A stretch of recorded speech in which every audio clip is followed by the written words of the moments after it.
अब तक के हम लोगों ने डबल कॉलम कैश बुक ख़त्म कर चुका है, तो अब हम शुरू करने वाले पेटी कैश बुक। इसके बाद ये एक ही वीडियो में वन शॉट में 10-15 मिनट के अंदर मैं पेटी कैश बुक ख़त्म कर दूंगा और इसके बाद हम लोग पढ़ेंगे ट्रिपल कॉलम कैश बुक, जो कि बहुत बहुत इंपॉर्टेंट है हमारे एग्जाम पॉइंट ऑफ व्यू से। तो पेटी कैश बुक क्या होता है? सबसे पहले पेटी कैश बुक, पेटी मतलब क्या होता है? पेटी मतलब होता है स्मॉल, ठीक। और पेटी कैश बुक में होता क्या है यूजुअली? पेटी कैश बुक में हम क्या करते हैं? पेटी कैश बुक में हम लोग छोटे मोटे खर्चे रिकॉर्ड करते हैं। क्या करते हैं हम लोग पेटी कैश बुक में? पेटी कैश बुक में हम छोटे मोटे एक्सपेंसेस रिकॉर्ड करते हैं। एक्सपेंसेस रिकॉर्ड करते हैं। छोटे मोटे एक्सपेंसेस मतलब क्या? अब जैसे कि हमारा स्टेशनरी का खर्चा हो गया, है ना, फिर हमारा पोस्टेज हो गया, कैरेज हो गया, रिफ़्रेशमेंट मतलब अब कोई दुकान में आता है हमारे, तो हम उसको चाय वाय पिलाते हैं ना, तो वो सब खर्चा हो गया। तो ऐसे छोटे मोटे खर्चे जो कि डायरेक्ट मेन अकाउंट में हम नहीं दिखाते, तो वैसे छोटे मोटे खर्चे को बनाने के लिए जो कैश बुक हम मेंटेन करते हैं, उस कैश बुक का नाम है पेटी कैश बुक। अब पेटी कैश बुक क्या बोलते हैं, कौन से रूल के अंडर ये हम बनाते हैं? पेटी कैश बुक को हम कैसे प्रिपेयर करते हैं? पेटी कैश बुक को हम प्रिपेयर करते हैं प्रिंसिपल के अंडर। वो चीज़ होती है इम्प्रेस सिस्टम। तो this book is prepared using the impressed system of accounting, ठीक है, अकाउंटिंग हो गया, ठीक। तो ये बुक किसके अंदर रहती है? इम्प्रेस सिस्टम के ऊपर। अब आप मेरे को पूछेंगे ये इम्प्रेस सिस्टम होता क्या है? आएंगे तो उससे पहले डेफिनेशन अब क्या बनती है, पेटी कैश बुक क्या होती है लिख देंगे। तो पेटी cash book is a special book which record small or miscellaneous transactions of business।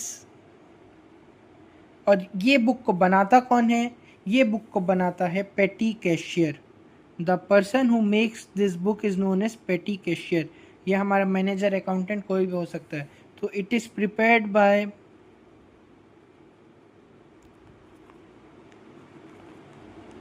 पेटी कैशियर, ठीक है। It is prepared by using, जल्दी बताइए कौन सा सिस्टम?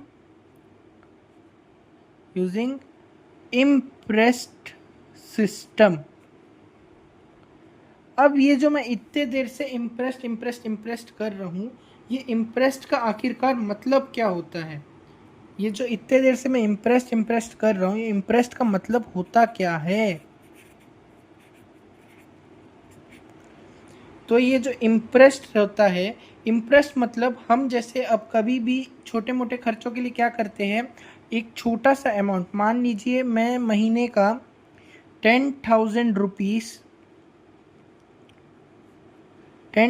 रुपीज़ में महीने का निकाल लेता हूँ अपने स्मॉल एक्सपेंसेस के लिए। स्मॉल एक्सपेंस में क्या क्या आ जाएगा अभी मैं बताया, जैसे कि चाय पानी के लिए, है ना, बस के किराए के लिए, है ना, और भी ऐसे कई तरीके के लिए जो मैं पैसा निकाल लेता हूँ, वो चीज़ को बोलते हैं इम्प्रेस्ड अमाउंट। वो चीज़ को क्या बोलते हैं? Impressed amount. तो अब जैसे क्या क्या हमारे खर्चे हो सकते हैं? हमारे खर्चे हो सकते हैं छोटे मोटे खर्चे, जैसे हो गए हमारे स्टेशनरी का खर्चा हो गया, पोस्टेज का खर्चा हो गया, रिफ्रेशमेंट का हो गया, और फिर सामान लाए तो कार्टेज का हो गया, बस फेयर हो गए, साबुन खरीदे जैसे वो हो गया, वेजेस दिए, ये सब छोटे मोटे खर्चे जो है, ये सब छोटे मोटे खर्चे को लिए जो हम लोग अलग से महीने के स्टार्ट में जो अमाउंट निकाल के रखते हैं ये सब खर्चों के लिए, तो उस अमाउंट को बोलते हैं इम्प्रेस्ड अमाउंट। तो ये इस सिस्टम को बोलते हैं पेटी कैश बुक सिस्टम। अब ये अमाउंट है तो महीने का 10,000 हम लोग मान निकाल के रखे, तो अब ये 10,000 में हम सब कुछ करें, सब कुछ करें, सब कुछ करें, सब कुछ करें, और महीने का लास्ट आए तक के हमारे कितने खर्चा हो गए, 9,000 रुपये हमारे खर्च हो गए। तो बचा कितना, 1,000 रुपीज़ हमारे पास बचा है। तो अब 1,000 रुपीज़ क्या करेंगे, 9,000 तो हमारे खर्चा हो गए, है ना, खर्चा हो गए हमारे। अब ये 1,000 रुपये जो बचा है इसको क्या करेंगे हम लोग, नेक्स्ट मंथ में ये पैसा को ट्रांसफ़र कर देंगे। ये पैसा नेक्स्ट मंथ में ट्रांसफ़र हो जाएगा, ये 1,000 रुपये यहाँ आ जाएगा। ठीक है, सब समझ रहे हैं। अब ये 1,000 रुपये आ जाएगा, लेकिन हमको तो इंटरेस्ट अमाउंट 10,000 चाहिए हर महीने का। तो हम क्या करेंगे, हम हर महीने 10,000 तो हमको चाहिए ही चाहिए, तो हम इसमें और 9,000 ऐड कर देंगे। ठीक है, और 9,000 ऐड करेंगे, और फिर से ये नेक्स्ट मंथ का हमारा क्या हो गया, 10,000 हमारा इंटरेस्ट अमाउंट बन गया। किस लिए, छोटे मोटे खर्चों को देने के लिए। तो ये है टोटल थ्योरी हमारे पेटी कैश बुक का। अच्छे से आप समझ गए होंगे पेटी कैश बुक होता क्या है। जल्दी से स्क्रीनशॉट ले लीजिए और इसके नोट्स भी बनाइए। अब आइए इसका फॉर्मेट डिस्कस करते हैं हम, और आगे का इसका कैसे एक नंबर सॉल्व करके देखेंगे। मैं आपको इसको अच्छे से एक ही वीडियो में समझाकर ख़त्म कर दूंगा। तो मैं पहले फॉर्मेट बना देता हूँ ताकि आपका टाइम वेस्ट ना होए। तो ये इसका फॉर्मेट है, आप जल्दी से इसको ड्रॉ कर लीजिए। क्या क्या करना है, सबसे पहले एक अमाउंट रिसीव्ड, फिर कैश बुक फॉलियो, ये कुछ भी नहीं है, इसको खाली छोड़ना रहता है तो छोटा सा बनाइएगा। फिर डेट, फिर पर्टिकुलर्स, फिर ये वाउचर नंबर है, छोटा सा बनाइए इसको भी। फिर टोटल पेमेंट्स, और फिर क्या क्या खर्चे हैं उसका अलग अलग कॉलम्स है, जैसे कि पोस्टेज का अलग है, वेजेस का अलग है, कन्वेंस का अलग है, कार्टेज का अलग है, स्टेशनरी का, और जो इतने चीज़ों में ना गिरे तो उसके लिए है मिसलेनियस। समझ गए, जल्दी से आप इसका स्क्रीनशॉट लीजिए और ये फॉर्मेट ड्रॉ कर लीजिए पेटी कैश बुक का। ठीक है, तो अब चलिए सबसे पहले हम ईयर लिख देंगे। मान लीजिए ये है 2025 अप्रैल ले लेते हैं 1। तो अब सबसे पहले हम क्या किए थे, ये इसी चीज़ का कर लेते। तो हम क्या किए थे, 10,000 इंटरेस्ट अमाउंट निकाले थे, उसमें से 9,000 खर्चा हो गया, 1,000 बचा, 1,000 को नए दूसरे ये महीने लाना है। तो क्या करेंगे, 1,000 को टू बैलेंस ब्रॉट डाउन कर देंगे। तो टू बैलेंस ब्रॉट डाउन, तो टू बैलेंस ब्रॉट डाउन को कहाँ लिखते हैं, डेबिट साइड में। ये डेबिट साइड है, ये क्रेडिट साइड है। तो अमाउंट रिसीव्ड, सिर्फ आया चीज़ को यहाँ लिखते हैं, तो यहाँ ज़्यादा कुछ नहीं आएगा। यहाँ पर जो हमको दो ही एंट्री आता है, या तो टू बैलेंस ब्रॉट डाउन आता है, या तो एक्स्ट्रा कैश ऐड करेंगे तो वही आएगा। तो टू बैलेंस ब्रॉट डाउन लिखे, कितना, 1,000 रुपये पिछले महीने का बचा था, 1,000 रुपये लिख दिए। और क्या, फिर और कितना, 9,000 रुपये और लाना था, तो यहाँ पर और एक लिख दिए, ये भी पहली तारीख को आएगा, अप्रैल 1 को ही आएगा ये भी। तो टू कैश लिख दिए, कितना, 9,000 रुपये और ऐड कर दिए, है या नहीं, समझ आ रहा है। अब ठीक है, अब एंट्रीज लिखते हैं। 2 अप्रैल को मान लेते हैं हमारा कुछ स्टेशनरी खरीदने का खर्चा आया, तो बाय स्टेशनरी हमने कुछ पेपर खरीद लिया, तो स्टेशनरी का कितना आया हमारे पास, 1,000 रुपये का हमने स्टेशनरी लिया। तो टोटल पेमेंट्स में लिखेंगे 1,000। ओके, फिर हम जाएंगे डायरेक्ट स्टेशनरी के कॉलम में जाएंगे, तो ये नहीं, ये नहीं, ये नहीं, ये नहीं, यहाँ है स्टेशनरी, तो यहाँ भी 1,000 लिख देंगे, और यहाँ भी ऐसा सिंपल। अब फिर मान लीजिए 4 अप्रैल को एक खर्चा आ गया स्टैम्प्स का। अब स्टैम्प किस लिए काम आते हैं, पोस्ट ऑफिस के रिलेटेड कुछ काम आएंगे ना स्टैम्प का। तो स्टैम्प का खर्चा हम पोस्टेज में लिखेंगे, कितना, 400 मान लेते हैं। ठीक, तो यहाँ पोस्टेज यहीं पर है तो 400 लिख दिए यहाँ पर, और फिर सब में ऐसा ऐसा ऐसा ऐसा ऐसा कर दिए, लाइन खींच दिए। ठीक, और फिर मान लीजिए 6 तारीख को एक खर्चा हो गया। अब ये किस लिए कर दिया, हम वेजेस दे दिए लोगों को वेजेस दिए, कितना, 600 रुपये दिए। तो अब इसका सिंपल यहाँ पर वेजेस के टाइम में आएगा, फिर सब में डायरेक्ट डैश हो जाएगा। फिर 12 तारीख को, मान लीजिए 12 अप्रैल को हमने टैक्सी फेयर दिया।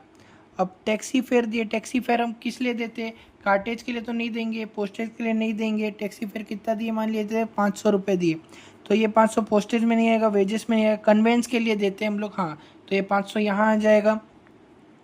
फिर और भी मान लीजिए 18 अप्रैल को हमने कोई कार्टेज का दिया, मतलब ट्रांसपोर्टेशन के सामान आने का हमने कुछ दिया, 600 रुपये दिया हमने। तो वो 600 कहाँ रिकॉर्ड करेंगे, यहाँ नहीं, यहाँ नहीं, यहाँ नहीं, इधर लिख देंगे, 600 रुपये रिकॉर्ड कर देंगे। फिर मान लीजिए 20 अप्रैल को हमने स्टेशनरी का कुछ काम आ गया, कुछ पेन वेन का काम आ गया, पेपर का काम आ गया, तो कितने 400 रुपये का कुछ एक्स्ट्रा काम आ गया। तो कहाँ लिखेंगे? स्टेशनरी में ही लिखेंगे। यहाँ ऐसा, यहाँ ऐसा, यहाँ ऐसा, यहाँ ऐसा, 400 रुपये इधर और ऐसा। फिर मान लीजिए 24 तारीख को हमने न्यूज़पेपर ख़रीदे। अब न्यूज़पेपर तो लगता ही है कंपनी में, लोग पढ़ते हैं न्यूज़पेपर हमने मान लीजिए 300 रुपये के लिए, तो 300 रुपये के। अब न्यूज़पेपर कहीं कॉलम में बैठ रहा है, पोस्टेज में नहीं आ रहा है, वेजेस में नहीं आ रहा है, कन्वेंस में नहीं आ रहा है, कार्टेज में नहीं आ रहा है, स्टेशनरी में नहीं आ रहा है, मिसलेनियस है। जो खर्चा इनमें नहीं आ रहा है उसको हम क्या करेंगे? मिसलेनियस में लिख देंगे। फिर क्या है, 26 तारीख को हमने क्या किया? एक सोप खरीद लिया।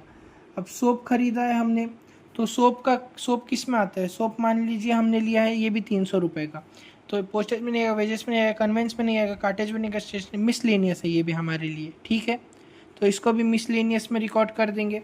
फिर क्या है, मान लीजिए 30 तारीख को हमने बस फेयर का दिया, तो बस फेयर का क्या होता है? बस फेयर हमारे लिए क्या है?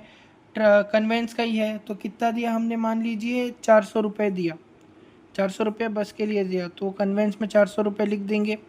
फिर ऐसा और ऐसा, ठीक है, इतना ही था। अब हम क्या करेंगे? लास्ट में टोटल कर देंगे। तो सबसे पहले इस साइड का टोटल करेंगे, क्योंकि यही पैसे तो इधर बढ़ रहे हैं, तो इधर का ही टोटल करना ज़रूरी है। तो सबसे पहले टोटल कर देंगे, 1000 प्लस 9000 इज इक्वल टू 10,000, ये हुआ, ठीक। और 10,000 ये हुआ है। अब ये 10,000 को कैसे कैसे बांटेंगे वो देखते हैं, ठीक। देखिए ऐसे आप लाइन खींच देंगे। अब ये 10,000 है, तो इधर भी 10,000 होना ज़रूरी है, तो इधर भी 10,000 हम लिख देंगे। अब ये खर्चा हुआ कितना है? 1000 प्लस 1400, 2000, 2500, 2500, 3100, 3500, 3800, 3900, 4100, 4500, 4500 को अब हम क्या करेंगे? 10,000 से माइनस करेंगे, तो कितना हुआ? 5500। 5500 क्या करेंगे हम? बैलेंस कैरिड डाउन करेंगे। तो ये बाय बैलेंस कैरिड डाउन ये कब करते हैं? महीने के आखिरी तारीख में करते हैं। तो अप्रैल ये भी 30 होगा, है ना, क्योंकि अप्रैल का लास्ट डेट क्या है? अप्रैल 30। और यहाँ का प्लस कर देते हैं। अब हम इधर का देखिए, ये कितना है? 400 है, तो इधर भी 400। फिर ये कितना है? 600 है वेजेस का, तो इधर भी 600। फिर कन्वेंस का क्या है? 500 प्लस 400, 900। फिर इसका कार्टेज का क्या है? 600 है सिर्फ, ओके 600। फिर स्टेशनरी का 1000 प्लस 400, 1400। 300 प्लस 300, 600। और फिर ये जो बैलेंस अमाउंट है, अब इसको क्या बोलते हैं, अपने को फॉरवर्ड करना है नेक्स्ट मंथ में। तो क्या करेंगे? नेक्स्ट मंथ क्या है? ये अप्रैल है, नेक्स्ट मंथ क्या आता है? नेक्स्ट मंथ आता है मई। तो मई के 1 तारीख को टू बैलेंस ब्रॉट डाउन कर देंगे। अब बैलेंस ब्रॉट डाउन करें, हमारे पास लाए है, तो balance brought down credit side में तो नहीं होगा, डेबिट साइड में होगा। कितना लाए है? 5500, डेबिट साइड में लिख दीजिए 5500। आई होप आपको इसमें कोई डाउट हुआ ना रहेगा। इसका स्क्रीनशॉट लीजिए, इसका नोट्स बना लीजिए, इसका भी स्क्रीनशॉट लीजिए, इसका भी नोट्स बना लीजिए। और इसी के साथ हमारा पेटी कैश बुक ख़त्म होता है।